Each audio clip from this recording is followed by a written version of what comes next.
Hi guys. Last எபிசோட்ல என்ன பார்த்தோம் ஞாபகம் இருக்கா?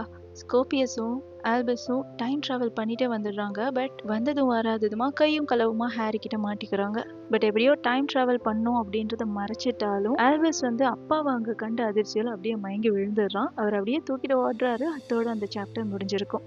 இதுக்கப்புறம் என்னெல்லாம் ஆக போகுதுன்னு நான் பார்க்க போறோம். வாங்க கதைக்குள்ள போலாமா? இந்த சாப்டர் எங்க ஸ்டார்ட் ஆகுதுன்னா, ஒரு ஹாஸ்பிட்டல் மாதிரியான ஒரு செட்டப். அது ஹாக்வர்ட்ஸ்குள்ள தான் இருக்கு. அப்போ ஆல்பஸ் படுத்துட்டு இருக்கான். அவன் இன்னும் மயக்கத்துல தான் இருக்கான். ஹாரி எழுந்திருப்பான்னு பார்த்து இருந்துட்டு அங்கே இங்கேயுமா நடந்துட்டு இருக்காரு. அப்போ அங்க ஒரு போர்ட்ரேட், ஒரு போட்டோ பெயிண்டிங் மாதிரி மாட்டி வச்சிருக்காங்க. அதுல ஏதோ அவருக்கு ஒரு மாதிரி தெரியுது. என்னன்னு உத்து பார்த்தா அதுக்குள்ள டம்பிள்டோர். அங்கதான் போட்டோல இருக்கிறவங்க எல்லாம் பேசுவாங்கல்ல. அப்போ பார்த்தா அது டம்பிள்டோர் பேசுறாரு. அப்போ ஹாரி சொல்றான், நான் ரொம்ப நாளைக்கு முன்னாடி பார்த்தேனே, இந்த போர்ட்ரேட்ல நீங்க இருக்கவே மாட்டீங்களே, இதுக்குள்ள எப்படி வந்தீங்க அப்படின்ட்டு கேக்குறப்போ டம்பிள்டோர் சொல்றாரு, நான் என்னோட மத்த போட்டோஸ்குள்ள போயிட்டு வந்தேன், அதனால இதுக்குள்ள நான் அவ்வளவா இருக்க மாட்டேன். சரி சொல்லு, ஆல்பஸ்க்கு இப்போ எப்படி இருக்கு, அவனுக்கு சரியாயிடும்ல அப்படின்ற மாதிரி டம்பிள்டோர் கேக்குறாரு.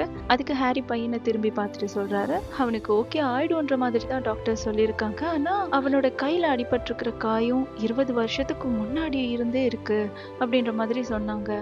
20 வருஷ காயம் எல்லாம் அவனுக்கு எனக்கு தெரியாம எப்படி வந்திருக்கும், என்ன ஏதுன்னு தெரியல. பட் ஏன் அவனுக்கு ஓகே ஆயிடும்னு சொல்லிட்டாங்க. ஸோ பயப்படுற மாதிரி எதுவும் இல்லை அப்படின்றாரு ஹாரி. பாவம் அவரு பையன் 20 வருஷத்துக்கு முன்னாடி டைம் டிராவல் பண்ணி போயிட்டு வந்திருப்பான்லாம் யோசிக்க கூட அவருக்கு தோணல. அந்த அளவுக்கு அவர் ஆல்பஸை நம்புறாரு. டம்பிள்டோர் திரும்பவும் ஆல்பஸை பாக்குறாரு. பாவம் அந்த பையன், அவனுக்கு இந்த மாதிரி கஷ்டம் வரக்கூடாது அப்படின்ட்டு சொல்றாரு. அப்போ ஹாரி சொல்றாரு, அவனுக்கு உங்க பேரை தான் நான் வச்சிருக்கேன், ஆனா ஏன் இப்படி இருக்கான்னு எனக்கு தெரியல. இவன் இந்த மாதிரி இருக்கிறத பார்க்கும்போது உங்களுக்கும் கவலையா இருக்குல்ல அப்படின்ட்டு.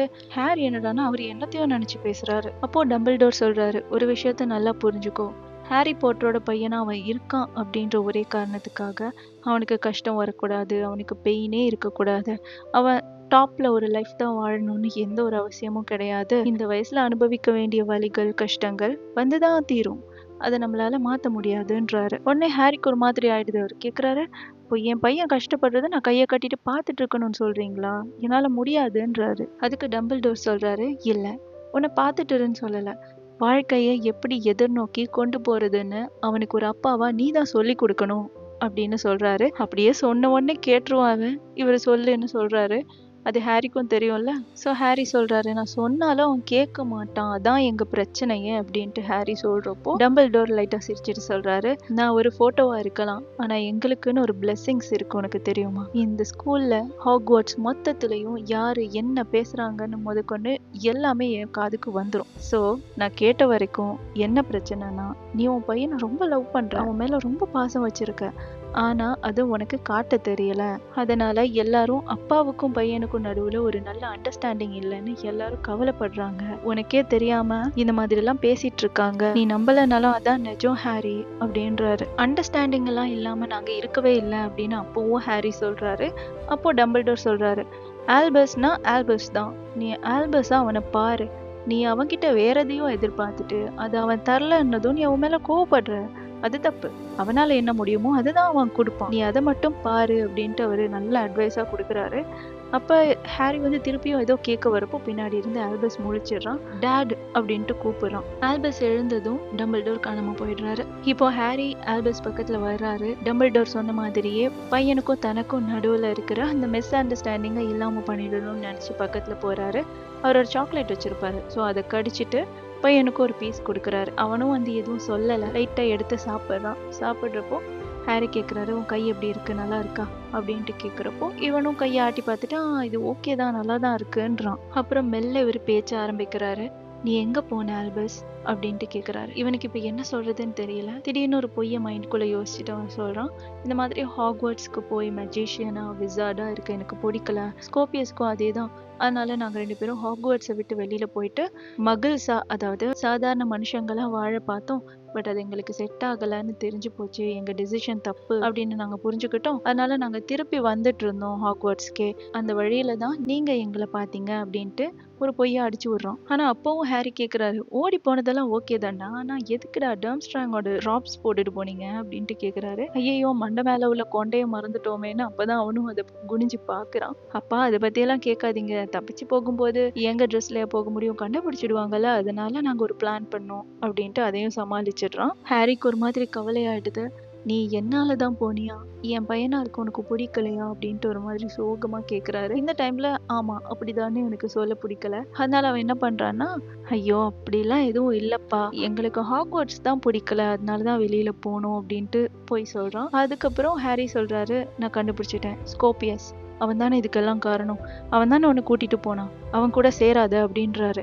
இவ்வளோ நேரம் சாந்தமா பேசிட்டு இருந்த பையன் ஸ்கோபியஸை நீ கழட்டி விடுன்னு சொன்னதுக்கு அப்புறம் பே ஆயிடுறான். ஸ்கோபியஸ் உங்களுக்கு என்ன பண்ணா, அவனை நீங்க மீட் பண்ணது கூட இல்ல, மீட் பண்ணாத ஒருத்தர் பத்தி நீங்க எப்படி தப்பா சொல்லலாம், ஒருவேளை அவன் வால்டமோட்டோட பிள்ளையா தான் இருப்பான்னு நீங்களும் நம்புறீங்களா அப்படின்ட்டு அவன் கோவமா கேக்குறான். ஹாரி இதை எதிர்பார்க்கல. அவர் சொல்றாரு, இங்க பாரு அந்த மாதிரிலாம் எதுவுமே இல்லை, ஆனா மேல்ஃபாயோட பையன் கூட நீ எப்படி ஃப்ரெண்ட் ஆனாலாம் எனக்கு தெரியாது, எனக்கு தெரிஞ்சதெல்லாம் ஒன்னே ஒண்ணுதான், நீ அவன் கூட சேரக்கூடாது.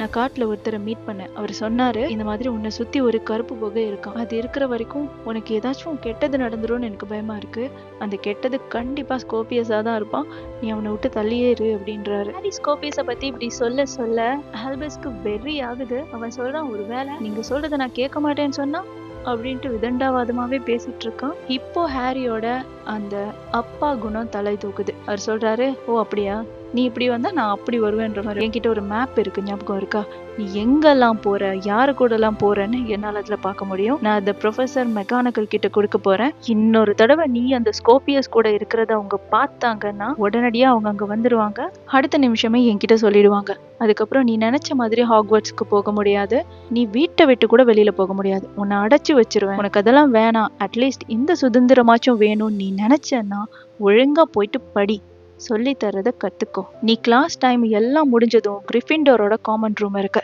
அங்க போயிட்டு இருந்துடும், தேவையில்லாம மேல்ஃபாயோட பையன் கூட சுத்திட்டு இருந்ததை நான் பார்த்தேன், அப்புறம் நீ ஹாரியோட இன்னொரு முகத்தை பாப்பேன்னு சொல்லி செம்மையா மிரட்டி விட்டுடுறாரு. அதோட ஆல்பஸ்க்கும் செம்ம கோவம், நான் ஸ்லிதரின், என்ன நீங்க கிரிஃபிண்டோருக்குள்ள அடைக்க முடியாது, அவங்க ஹவுஸ்குள்ளதான் அவங்க இருக்க முடியும் அப்படின்றான். அப்பாவும் பையனும் மாறி மாறி பேசிக்கிறாங்க. ஹாரி சொல்றாரு, ஏன் கூட விளையாடாத ஆல்பஸ், எனக்கு இதுக்கு மேல பொறுமை இல்லை, உன் கூட ஒன்னா வச்சு என்னால பேசிட்டு இருக்க முடியாது, இதுக்கப்புறமும் நீ தப்பு பண்ண, நீ போற ரூட் மட்டும் இல்ல, நீ போற இடமெல்லாம் யாருக்கிட்ட என்னென்ன பேசுறன்னு முதற்கொண்டு எனக்கு எல்லாம் கேட்குற மாதிரி நான் பண்ணிடுவேன், என்னால அந்த மேஜிக் பண்ண முடியும், ஸோ கேர்ஃபுல்லாரு, ஸ்கோபியஸ் பக்கத்துல போகாத. இத்தனை நாளா நான் நினைச்சிட்டு இருந்தேன் நான் உனக்கு ஒரு நல்ல அப்பாவா இல்லை, ஏன்னா உனக்கு என்ன பிடிக்கல அப்படின்னு தான், ஆனா இப்போதான் எனக்கு புரியுது, உனக்கு என்ன பிடிக்கணும்னு எந்த அவசியமும் இல்லை, நான் உன்னோட அப்பா, நான் என்ன பண்ணாலும் உன் நல்லதுக்காக தான் பண்ணுவேன், அதை நீ புரிஞ்சுக்கிறியோ இல்லையோ அது எனக்கு கவலையே கிடையாது, நான் பண்ண வேண்டியதை பண்ணதான் செய்வேன், ஒழுங்கா நான் சொல்றதை கேட்டு நடந்துக்கோ, என்னை எதிர்த்து பேசுற அளவுக்கு நீ இன்னும் வளரல, படிப்புல மட்டும் கான்சென்ட்ரேட் பண்ணு, இப்ப நான் கிளம்புறேன் அப்படின்னு சொல்லிட்டு வேகமா அவர் அங்கிருந்து போறாரு. ஆல்பஸால இதை தாங்கிக்கவே முடியல, எப்படி அவர் அப்படி பேசலாம், எதுக்காக அப்ப என்ன பெத்துக்கணும், பெத்துட்டு இப்படி ஒரு ஜெயில் வாழ்க்கை எனக்கு தரணும்னு நினைக்கிறாரு, இவரெல்லாம் ஒரு அப்பாவா அப்படின்ற மாதிரி அவன் யோசிச்சுட்டு ஓடி போய் ஹாரிக்கு முன்னாடி போய் நிக்கிறான், வாசலை மறைச்சிட்டு. அப்படியே அவன் அப்பாவை மறைச்சு பாக்குறான். அந்த எபிசோடு அங்கேயே முடியுது. இதுக்கப்புறம் என்னெல்லாம் ஆச்சுன்னு அடுத்த சாப்டர்ல பார்க்கலாம்.